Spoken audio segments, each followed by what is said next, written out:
Why every manager should be trained in emotional intelligence. Emotional intelligence, EQ, is a quotient used to measure how in touch someone is with their emotions. This is fairly abstract though, and there are methodological problems with measuring it, even more so than with IQ. But while that's true, it is also widely accepted that EQ is something that exists, and that is extremely important when it comes to taking charge and instructing your followers. It's something that every manager should be trained in. To illustrate this point, consider a real-life example of someone who was put in a leadership with poor emotional intelligence. This person was an editor whose job it was to read through writing from journalists, and then to make corrections ready to print. If the corrections were extensive, they had the option to send the work back to the person who wrote it. For their very first job, the editor received a large article that a journalist had written over the course of several days. The writer was proud of this work and had worked extremely hard. But the editor found several faults with the formatting, the grammar, and more. So what they did was to make a public example of the writer. They pulled them up to their desk in a crowded office and then explained loudly to the entire team how they had failed to listen to the writer's guidelines, how they had used the wrong capitalization in their title, and how they had failed to properly link out to other websites, and how they had clearly missed several typos. They made no mention of the many positive points of the article, and they were rude about the overall quality. The result? The writer felt completely underappreciated for the work they had put in. Not only that, but they felt humiliated in front of their coworkers, and they felt especially aggravated that this was coming from someone brand new that they had never worked with before. The next time that the writer had to deliver a similar piece of work, they spent significantly less time and effort on it, and therefore delivered an inferior product. Not only that, but they took much longer than necessary to correct the mistakes. How could this have been handled? The editor could have spoken to the writer privately. They could have started by thanking the writer for their work and pointed out some of the qualities that made it a great piece of work. Then they could have mentioned that there were a couple of small issues, and if that they could be corrected as soon as possible, then the work would be good to go. The difference here is huge, and over the course of countless interactions and countless months, it can completely transform a workplace. EQ is critical to leadership. Why empathy is the most important leadership trait. If there is one thing that needs to change about the way most people approach leadership, it's their understanding of the role of empathy. You see, many people fail to recognize that there is a role for empathy after all. Their assumption is that they can produce great work through discipline, incentives, and organization. In fact, though, the main difference between a well-liked and respected leader and one who is completely ineffectual is their ability to empathize with staff and to understand them. Trying to get someone to do as they are told because you said so is a recipe for disaster. So too is reprimanding someone because they have failed to complete their work properly. While they might toe the line for fear of being fired, this won't create workplace satisfaction, and it will likely cause them to produce subpar work. Moreover, they might well start looking for alternative employment. When someone fails to get work in on time, then ask yourself, could something be going on in their personal lives that has prevented them from completing their best work? Did you provide clear instructions and enough time? Why isn't the work inherently motivating for them? Would they like to somehow change the way they are working? By answering these questions, you can address the root of the problem. Instead of feeling watched and bullied, the person now feels supported and encouraged. Immediately, this leaves them wanting to do better work for the organization that is looking after them. But it also means that you can work together in order to come up with a great solution that will help them to do their very best work every day. Now, you might give them more ownership or creative control over their work. You might give them a little bit of time off, or you might look into flexible working hours. Whatever the case, stopping to listen to your staff has now helped them to do the very best work they can do. That's far better than yelling at them so that they bury their head in the sand. This can have profound impacts on the productivity of one member of staff and on their relationship with you. But now if you multiply that across countless office workers, you can completely transform the culture and work environment for the better. Learn to listen and to care. Why emotional intelligence is crucial for effective leadership. What is the most important feature of a great leader? Is it the ability to stay calm in a crisis, to bark orders, or to command respect and fear? No, The most important feature of a leader is to understand people. This comes down to emotional intelligence, the ability to understand, predict, and ultimately influence the emotions of others. There are many situations where this plays out. For example, when someone fails to do their best work repeatedly, you might be tempted to accuse them of being lazy. The emotionally intelligent manager, however, will understand that this person might be having problems at home, or they might simply not find the work they're doing rewarding. So you should ask, how can you make that work more intrinsically rewarding for them? This will get much better results than just storming and shouting. Likewise, if you're unhappy with something a staff member did, your job as an emotionally intelligent individual is to instruct them on what they did wrong, but in such a way as to not upset them or to make them feel undervalued. How to take control in an emotionally intelligent way. We've already seen that using the threat of punishment is an ineffective way to get staff to work harder, and that it will only cause them to be less productive and inventive in the way they approach tasks. But if coming down hard on your staff isn't the answer, then how do you compose yourself to create the image of a leader? The same goes for reprimanding staff. If you shout at them publicly, you will only create enemies and resentment. Instead, demonstrate that you're unhappy by talking through with them in private what they are doing well and how they can stand to improve. Make sure you make them feel valued and make sure they know that the issues are things that can be fixed. In a crisis, emotional intelligence becomes equally important. Perhaps the most important thing here is to remain calm and confident. You might not realize it, but you will set the thermostat, as it were, for the mood of the office. If you panic, then the office will panic. Whereas if you're calm and collected, so too will be the rest of the office. This is another form of emotional intelligence, the ability to take control over your own emotions and therefore to react in the best way possible. The 3 most common leadership mistakes. Being a leader means knowing how to protect your team so they are able to perform at their very best. Your job is to provide guidance, inspiration, and a safety net, which in turn will inspire them to take action and to contribute the best effort they are capable of. When everyone gives their very best, the team works. But while that's what good leadership is really about, this is something that is lost on many people. Unfortunately, a large proportion of leaders have the completely wrong idea about what being a leader actually means. As such, they can end up causing more harm than good.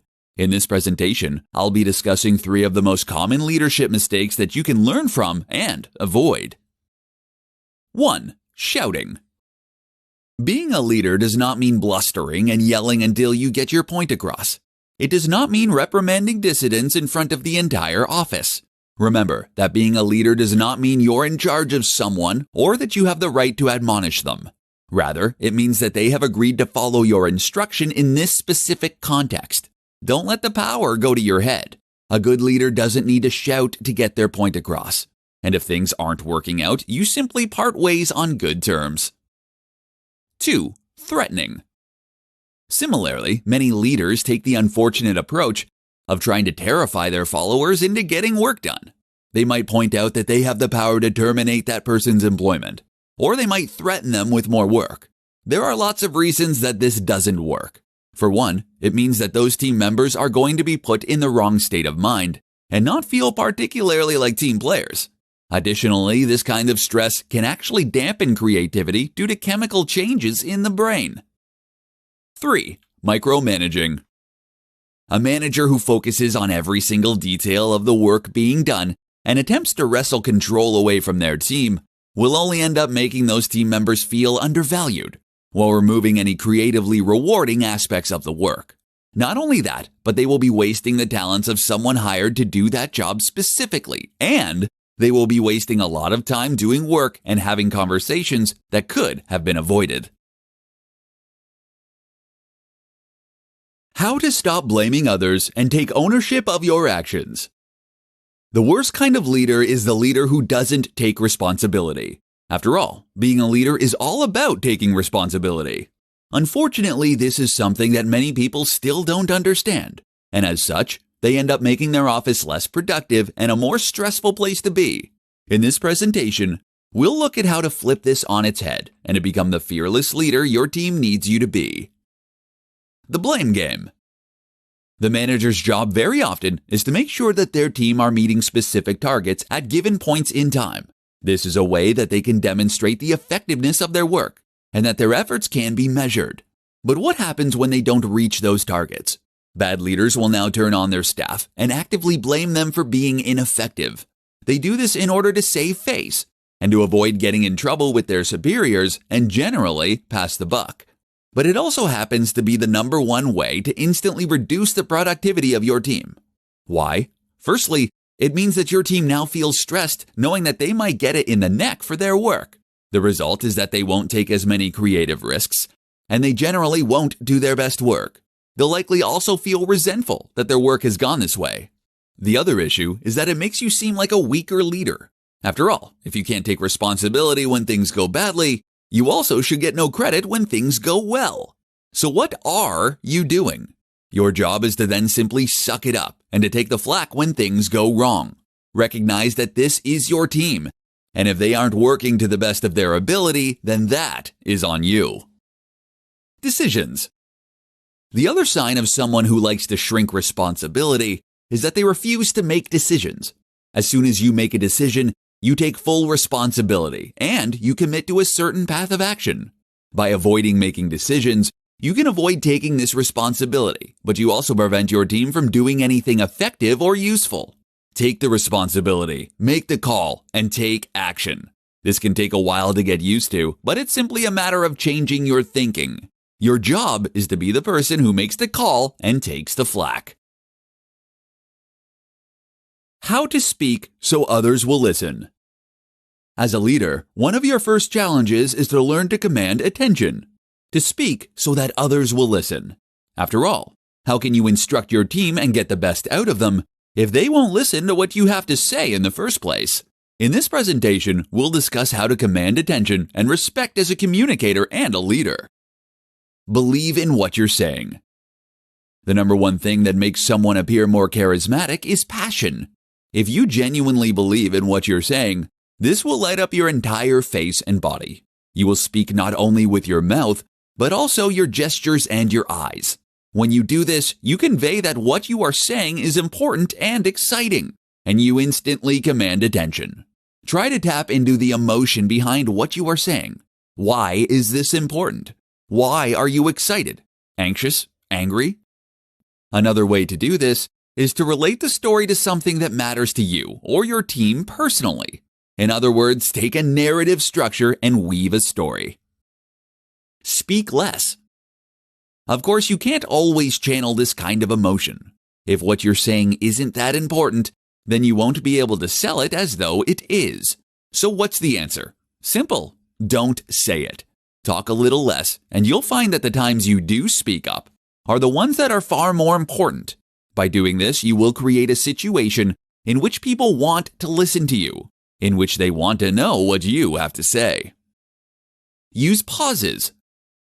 Likewise, when speaking, you shouldn't be afraid to use long pauses and moments of silence. These silences help to add a dynamic flow to what you are saying, and they encourage your audience to really listen to what you are saying. Being quiet can be a great way to build suspense and interest when telling a story, and it can be a great way to demonstrate confidence. Most of us are too afraid to be silent, as we think we'll lose our audience. Therefore, if you have the confidence to stand at the front of the office and not say anything, your staff will know that you aren't desperately trying to seek approval. Suddenly, what you have to say gains that much more importance and gravitas. How to influence others to take action. Your first job as a leader should be to motivate your team and get them to work as well as possible. If you can't accomplish that much, then you'll find that your office is not productive and that you end up going nowhere fast. Fortunately, a lot of research has been done into the nature of motivation, particularly in the office, and it sheds useful light on how we should go about motivating workers to get the most out of them. By listening to this presentation, you'll learn precisely what you need to do in order to motivate your team to work their very best. Carrot or stick? The old question here was always carrot or stick, but it turns out that the correct answer is, in fact, neither. When getting someone to perform unchallenging and repetitive labor, like filing envelopes, the carrot and stick approach has been shown to work well. However, countless studies have shown that when you want your team to work creatively and use their intuition, the exact opposite is actually true. Gamification, incentivizing, or threatening will all create a kind of tunnel vision in staff that can actually stifle innovation and creativity, as well as reducing their enjoyment of the work they do. So what do you do to motivate your staff? It turns out that the best way to get your staff to work well is to make them feel invested in their work. Give them some kind of ownership over what they produce. Give them the freedom to add their own ideas and solutions. And you will find that your staff end up working harder as of their own accord. This is why the free time at Google is so successful. This gives employees the chance to work on projects that they are interested in, and often it yields the best results. Likewise, when you take an existing task that needs completing, and you give someone the control and freedom they need to decide how that work gets done, you'll find you instantly increase their emotional investment in the task. Instead of controlling every action a person takes, you are giving them ownership of a project or a department. Now it is in their best interest to be productive, and they can decide how they want to go about achieving those goals, which is far more creatively rewarding. All leaders are readers. 5 must-have books to read to become a better leader.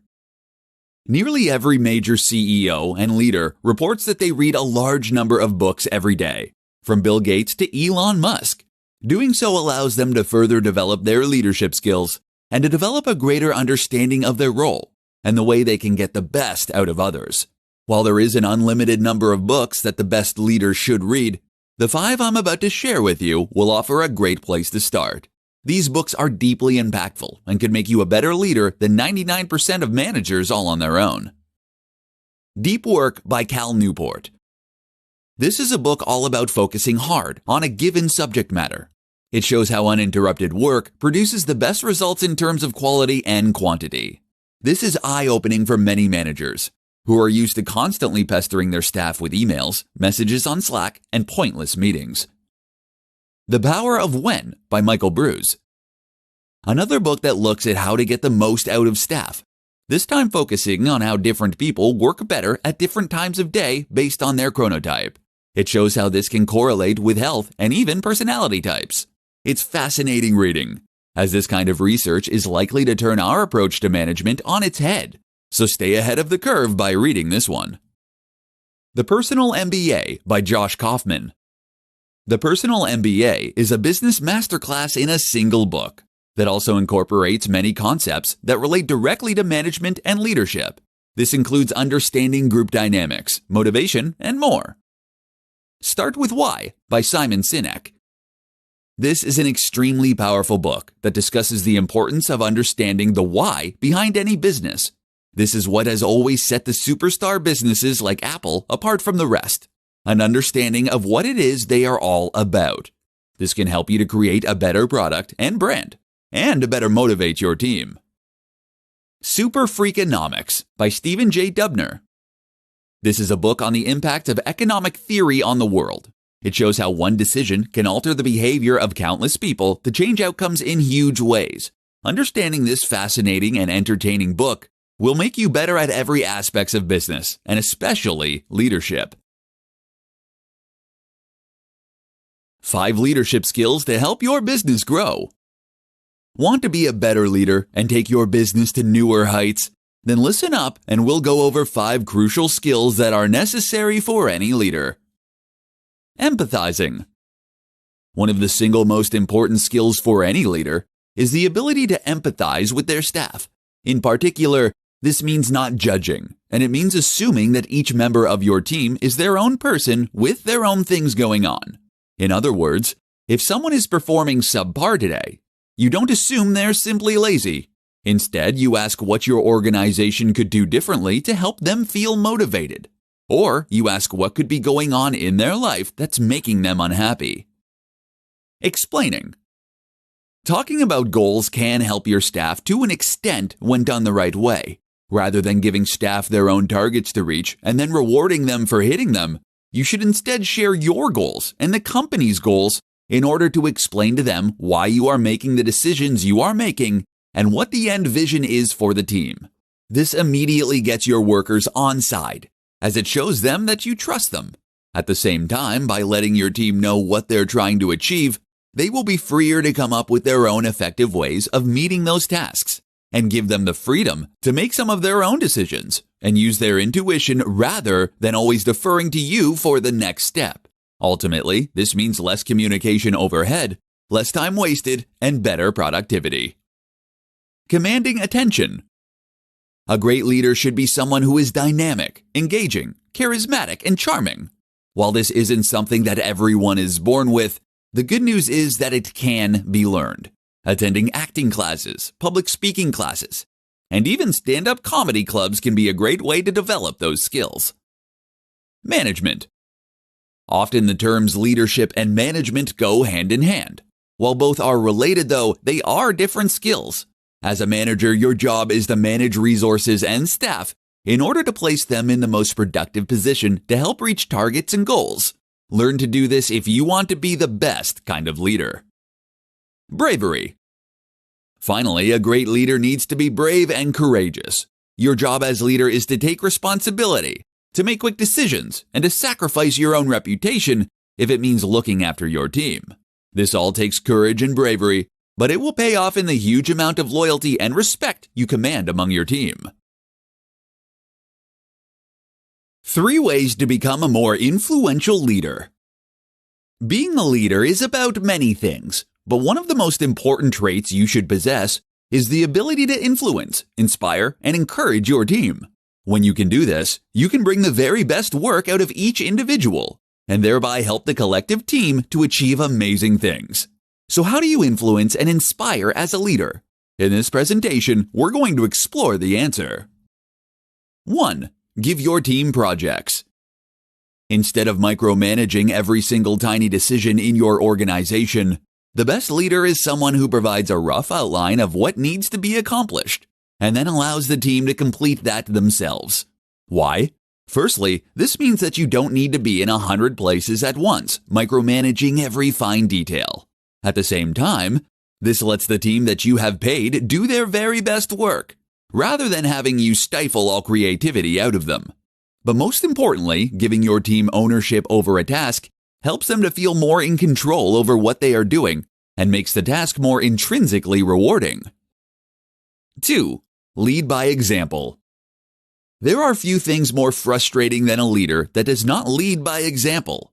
How frustrating is it to be told by your boss to hand in work on time, and that tardiness is never excusable, only for them to then not get around to looking after that work for weeks? When you are a leader, you need to set the tone for your office, and you need to set a blueprint for how others will behave. In a crisis, your team is going to look to you for how to respond.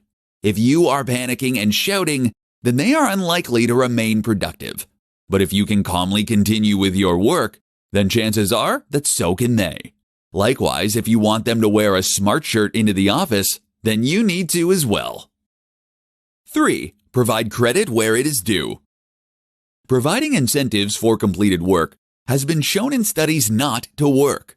This has the unfortunate effect of making people focus too much on the end goal, thus reducing creative thinking and problem solving. But what you should do is ensure that the contributions of each team member are felt and that they feel rewarded through credit. When you do this, you will create a situation where everyone wants to do their very best work because they know it is valued and seen. 2. Threatening. Similarly, many leaders take the unfortunate approach of trying to terrify their followers into getting work done. They might point out that they have the power to terminate that person's employment, or they might threaten them with more work. There are lots of reasons that this doesn't work. For one, it means that those team members are going to be put in the wrong state of mind and not feel particularly like team players. Additionally, this kind of stress can actually dampen creativity due to chemical changes in the brain. 3. Micromanaging. A manager who focuses on every single detail of the work being done and attempts to wrestle control away from their team will only end up making those team members feel undervalued, while removing any creatively rewarding aspects of the work. Not only that, but they will be wasting the talents of someone hired to do that job specifically, and they will be wasting a lot of time doing work and having conversations that could have been avoided.